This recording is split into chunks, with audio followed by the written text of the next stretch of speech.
समस्ते ही श्लोक नंबर 7 को टिके देखंतु। प्रथम चित्र देखंतु।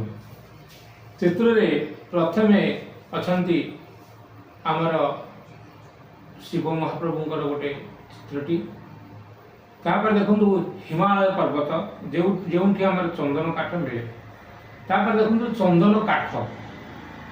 तापर देखंतु आमर सज्जन व्यक्ति किछि अछंती एवं दुर्जन व्यक्ति किछि अछंती। से श्लोकटी गोटे पठन करुछि। मलया चल बंधेन तुन्ध्यनम चंदनायते तथा सजन संज्ञेन दुर्जन सजनायते। यार अर्थटी को आम जानिबा। मलय पवन र सुगंध संस्पर्श में जालनी काठ किंतु चंदन रे परिणत हुए।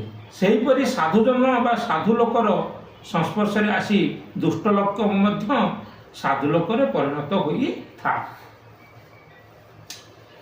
यार संपूर्ण अर्थटी देखंतु।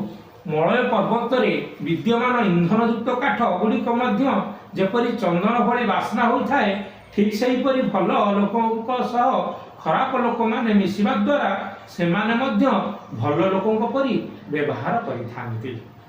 से जगह संस्कृत रे कहा जाए मलया चल बंधेन तिन्धेन चंदनायते तथा सजन संज्ञेन दुर्जन सजनायते।